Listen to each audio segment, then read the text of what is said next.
ya sebaiknya menurut saya penyidik yang lain. Sedangkan penyidik yang lama mungkin bisa memberikan gambaran tentang pengalaman dan proses penyidikan yang sudah pernah dilakukan, sehingga penyidik yang baru bisa lebih independen dia untuk menangani kasus ini.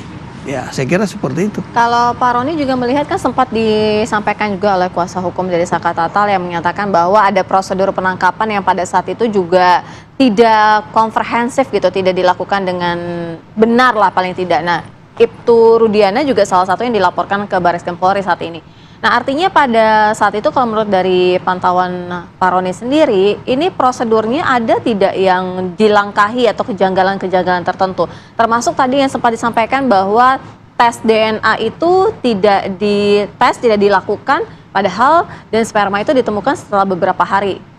Ya, proses penyidikan yang dilakukan oleh penyidik Polda Jawa Barat pada saat itu, saya kira merupakan bagian manajemen dengan jaksa penuntut umum. Saya kira jaksa penuntut umum lebih tahu, lebih memahami apakah berkas perkara yang disuguhkan, diserahkan kepada jaksa penuntut umum itu sudah lengkap. Dan semua prosedur yang dilakukan oleh penyidik itu sudah benar. Kan biasanya jaksa yang memberikan arahan, koreksi-koreksi dan sebagainya. Penyidik Polda Jawa Barat melengkapi seperti itu. Nah, hal ini yang harusnya dilihat secara keseluruhan. Dan saya kira untuk Mabes Polri sendiri, karena sudah menurunkan baik itu Wasum Polri, juga Bareskrim Polri, saya kira ini sudah dicek ya, dievaluasi, dilakukan eksaminasi, dan mereka ya kita harapkan segera menyampaikan kepada publik. Ya. Bicara masalah evaluasi sistem peradilan, tentu tidak hanya polisi saja yang kemudian mendapat sorotan, tapi kemudian ada jaksa dan juga hakim yang hasilnya kemudian harus disorot juga. Nah, Pak Prof Gayus, kalau kita lihat bicara masalah evaluasi, tadi dikatakan Pak Ahyar juga, apakah ini evaluasi ini akan bisa berimplikasi hukum terhadap hakim dan juga jaksa yang pada saat itu memberikan putusan pada situ hakimnya, jika kemudian PK ini diterima, PK ini dikabulkan? Begini ya, dikabulkan apa ditolak itu akan tergantung kepada hakim pemutus, yaitu Hakim Agung yang akan mengadili perkara PK. Tapi Hakim Agung kan dibatasi juga dengan aturan-aturan, yaitu wilayah-wilayahnya. Pintu pertama itu adalah pintu di mana akan disidangkan kembali di PN setempat atau PN asal.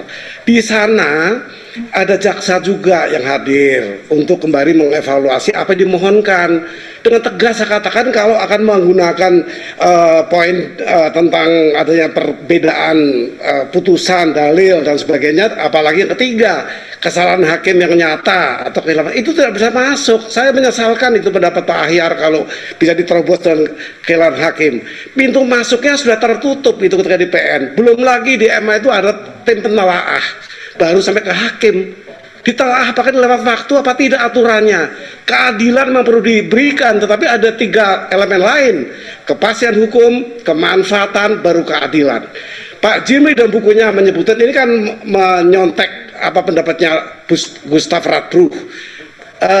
Penerbit teori ini mengatakan berikan keadilan kalau berkonflik. Tapi Pak Jimli berbeda. Untuk Indonesia serahkan pada hakim, karena hakim akan mengukur keadilannya seperti apa, kemanfaatannya apa, dan kepastian hukumnya seperti apa. Itu Pak Jimli Asidiki dalam bukunya mengatakan seperti itu. Jadi ini layak untuk diteruskan, tapi dengan pintu novum.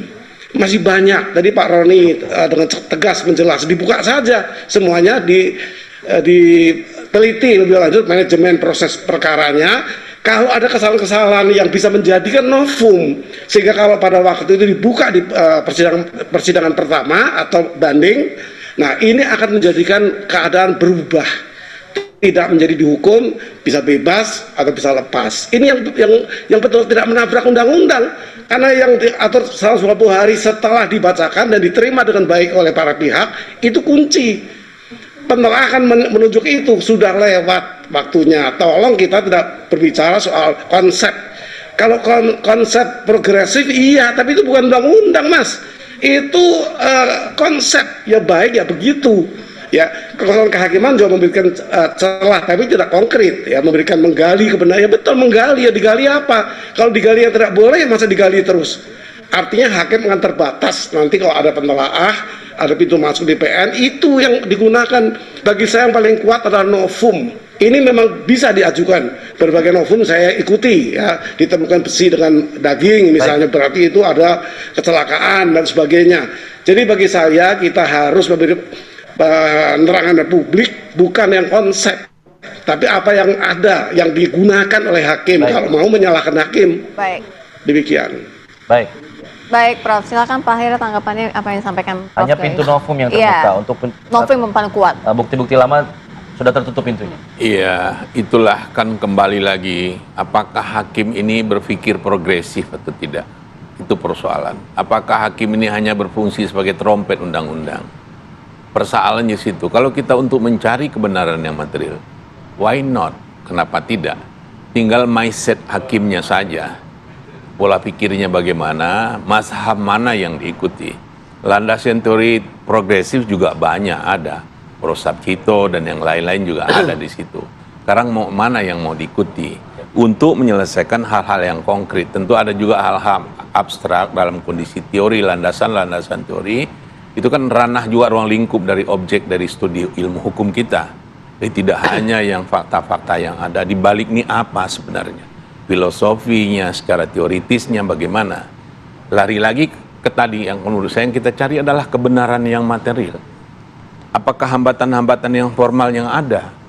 Hakim kan juga harus menemukan hukum. Nah itu bedanya kalau hakim berfungsi sebagai trompet undang-undang dengan hakim yang menemukan hukum, dia akan bisa progresif nanti. Cuma sejauh mana sekarang hakim kita yang banyak seperti itu? Nah, itu pertanyaan di situ aja. Boleh saja bahwa perbedaan sudut pandang itu adalah hal yang biasa di dalam hukum, makanya lahir adagium. Tu juris dan riem mendingan. Dua orang sarjana hukum berkumpul akan muncul minimal 3 pendapat. Jangan itu, Bung. Saya dengan diri saya sering berbeda pendapat. Ma diri sendiri beda pendapat saya itu. Coba jangan 3, 2 saja hukum itu. Baik, kita akan tunggu nanti jawabannya di tanggal 24 nanti ya, Pak Farhad ya. Untuk sidang dari PK Sakatata. Sedikit saya singkat. Ya, kalau saya melihat ya buat Pak Rudiana memang sangat berat kehilangan anak gitu. Tapi kalau di posisi dibalik, seandainya anak Anda hidup kemudian dituduh membunuh, kemudian dihukum atas tidak kesalahannya, itu mungkin itu lebih berat lagi. Nah, semoga Pak Rudi dengan kejadian begini bisa lebih muncul aja di publik dan kita luruskan kembali siapa, apakah itu pembunuhan karena kematian karena pembunuhan atau mungkin dari awalnya olah TKP awal itu karena kecelakaan. Baik. Kita sama-sama nantikan pada 24 Juli 2024 mendatang untuk sidangnya dan kita akan sama-sama menyaksikan. Terima kasih Pak Ahyar, Bang Farhad, Pak Roni, terima kasih Prof Gayus juga terima kasih sudah bergabung bersama kami.